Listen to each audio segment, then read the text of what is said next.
sebelumnya izin perkenalkan diri. Nama saya Novia Fitriani dengan ujung NPM 180. Di sini saya akan menjelaskan ulang materi tentang konsep dasar media pembelajaran. Yang pertama ada communication model. Yang pertama channel, yaitu merupakan media yang digunakan untuk mengirim pesan dari pengirim ke penerima. Maksudnya adalah sebagai guru, tentunya kita menggunakan media untuk sebagai alat bantu untuk menjelaskan tentang materi yang kita bawakan ke peserta didik, agar penyampaian materi yang menggunakan media tadi dapat dengan mudah diterima oleh peserta didik. Kemudian, kenapa sih kita harus menggunakan media dalam penyampaian suatu materi? Yaitu karena penggunaan media itu dapat menjadi bahan agar pesan yang kita sampaikan itu tersampaikan dengan utuh. Dalam artian, penerima juga bisa menerima materi dengan sangat mudah, bahkan lebih cepat mereka tangkap. Selanjutnya itu dekod menerima dan memahami pesan seperti mendengarkan dan membaca.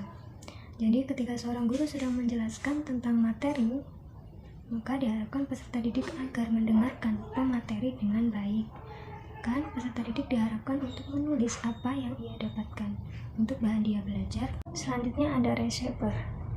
Receiver itu merupakan penerima pesan, yaitu bisa dibilang peserta didik menerima materi dari seorang guru. Kemudian selanjutnya itu feedback, yaitu memberikan umpan balik apakah mereka mengerti atau memahami pesan yang telah disampaikan. Jadi guru dapat menanyakan terkait materi yang sudah dibahas di kelas kepada peserta didik. Jika peserta didik dapat memberikan jawaban dengan benar, maka peserta didik memahami apa yang telah disampaikan oleh pemateri. Kemudian ada message atau pesan.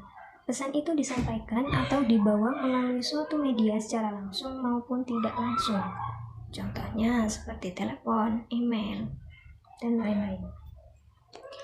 Kemudian sender merupakan komunikator atau pihak pengirim pesan, yaitu guru mengirim kepada peserta didik.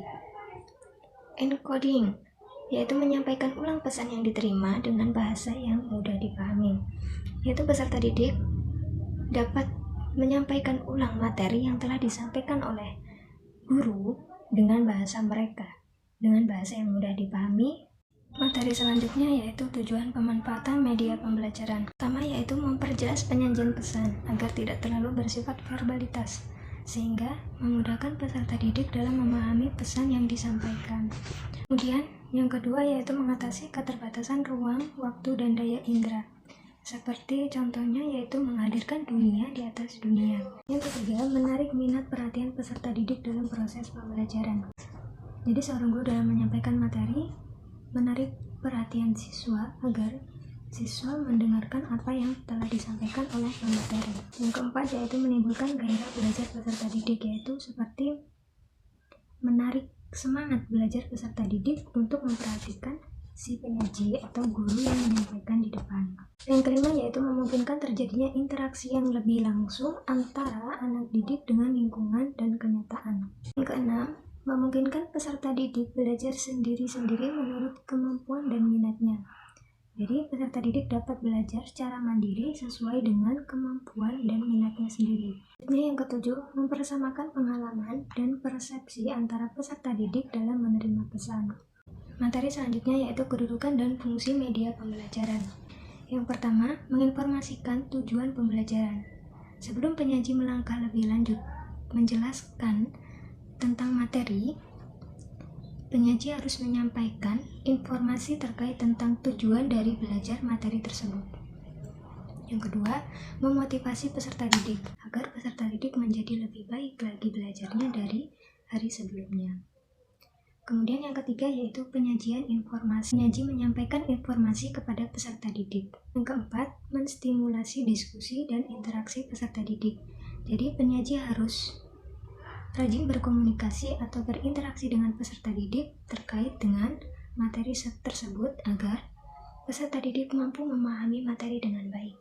Yang kelima yaitu mengarahkan aktivitas belajar peserta didik. Itu mengarahkan bagaimana peserta didik dalam belajar, mengarahkan dengan yang lebih baik. Yang keenam, mengontrol aktivitas peserta didik.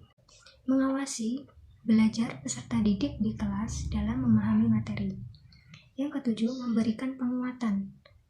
Sebagai penyaji, tentunya kita harus memberikan penguatan kepada peserta didik agar peserta didik dapat memahami, dan bagi peserta didik yang belum bisa memahami tentang materi tersebut diharapkan untuk diberikan penguatan. Yang kedelapan, memberikan simulasi.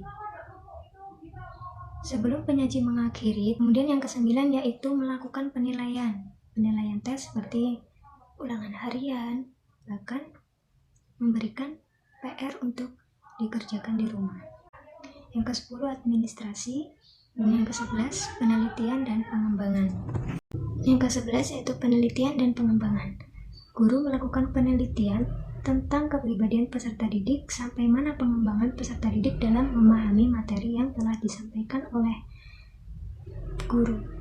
Selanjutnya yaitu belajar harus memuat 9 peristiwa. Yang pertama yaitu gain attention, yaitu menarik perhatian siswa agar fokus kepada guru. Yang kedua, inform learning of objectives, supaya peserta didik tahu tujuan belajar. Jadi, menyampaikan tujuan dari belajar materi ini agar peserta didik mengetahui apa tujuan dari belajar tentang materi ini. Yang ketiga, prior learning, yang biasa disebut juga apersepsi. Jadi, pertemuan saat ini disangkut-pautkan dengan pertemuan yang kemarin sebelum guru menjelaskan tentang materi yang baru. Guru persepsi peserta didik dengan materi yang sebelumnya. Yang keempat, present content, yaitu menyampaikan materi lanjutan. Yang kelima, provide guides, yaitu memberikan bimbingan kepada peserta didik tentang bagaimana belajar dengan baik. Yang keenam, praktis, memberikan latihan kepada peserta didik seperti memberikan latihan soal, ulangan harian. Yang ketujuh, provide feedback, terdapat umpan balik antara peserta didik dan guru. Peserta didik memahami, bertanya kepada guru menjawab tentang pertanyaan yang diajukan oleh peserta didik dengan bahasa yang mudah dipahami oleh peserta didik. Yang kedelapan, assess performance, yaitu menilai. Guru menilai kinerja peserta didik. 9. Enhance retention, yaitu meningkatkan ketahanan. Jadi meningkatkan kemampuan peserta didik dalam memahami materi. Dan transfer to the job, yaitu menerapkan dalam kehidupan sehari-hari peserta didik. Itu menyangkut pautkan tentang materi tersebut dengan kehidupan sehari-hari peserta didik. Sekian presentasi dari saya. Apabila terdapat kekurangan, saya mohon maaf. Saya akhiri. Wassalamualaikum warahmatullahi wabarakatuh.